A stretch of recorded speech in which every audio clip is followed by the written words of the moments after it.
ජීවිතයකට ඇතුල් වෙන්නට තමන් මුලින්ම ගොඩනගාගත යුතු සුදුසුකම වෙන්නේ. විවාහය කියන තැනට එනකොට සමහර බොහෝ සම්බන්ධතා බරපතල විදියට බිඳ වැටෙනවා. බොක්කෙන් ලව්වර කියන වගේ. පාට්ටාදරේ ගෑන් ළමෙක් කියන විවාහයට තෝරගෙන මෙන්න මේ ලක්ෂණ තියෙන අපි කියන්නේ නිකන් පැකේජ් එකක් පොඩි. අනමාලයක් කියන්නේ මෙන්න මේ ලක්ෂණ තියෙන පැකේජ් එකක්.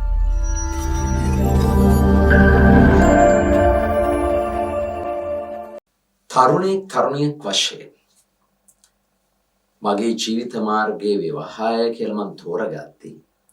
ඒ විවාහයට මගේ සහකාරිය කියලා කියන්නේ කවුද? එයා මම කොහොමද තෝරගන්නේ?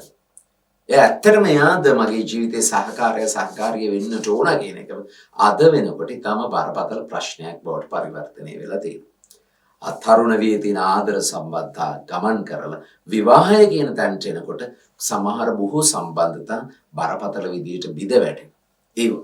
එතනට හේතු වෙන දේ තමයි මේ තෝරා ගැනීම කිරීම සම්බන්ධයෙන් බරපතල ප්‍රශ්නයක් සමාජයේ ඇස්සේ නිර්මාණය වෙලා තියෙනවා.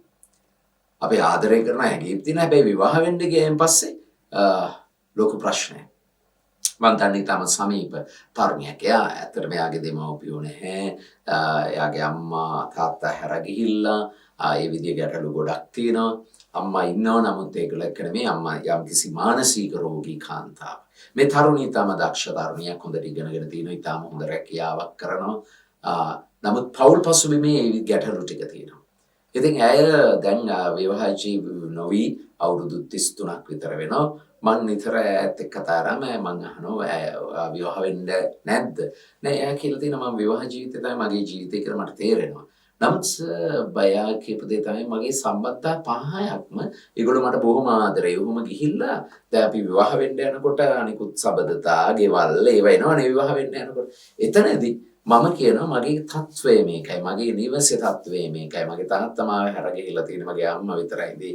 ඇයට මේ මානසික රෝගී තත්වයක් තියෙනවා කියලා කිව්වම මට ආදරය කරපු බොහෝ දෙනෙක් ඒ තැනේදී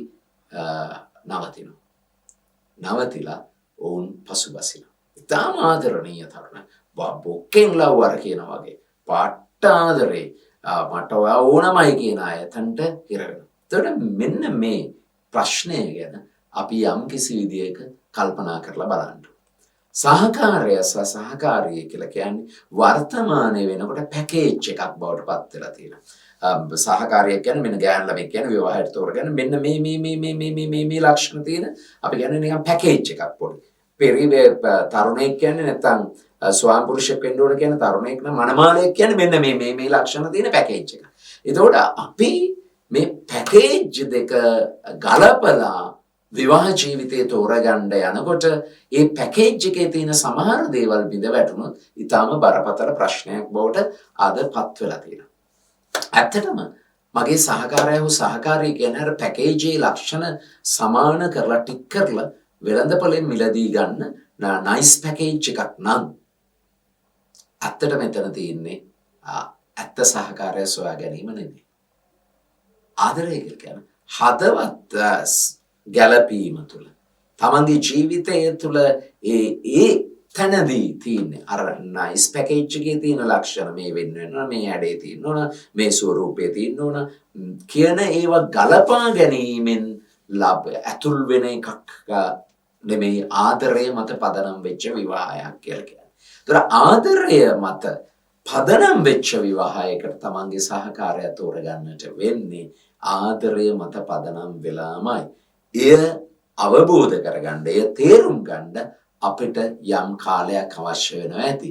අන්නේ ගැළපීම දක්වා, ඒ දේ තේරුම් ගැනීම දක්වා අවදි වෙන මනසක් දැක්මක් ප්‍රථමයෙන් තමන් විසින් අයිති කර ගැනීම තමයි විවාහ ජීවිතයකට ඇතුල් වෙන්නට තමන් මුලින්ම ගොඩනගාගත යුතු සුදුසුකම වෙන්නේ. එවැනි සුදුසුකමක් ඔබ ගොඩනගා ගනිමින් ඉන්නවද කියලා ඒ විවාහයක් ගැන හිතන තරුණියක් වශයෙන් ඔබ කල්පනා කරලා බලන්නට. Radio Veritas Asia Sinhala Service.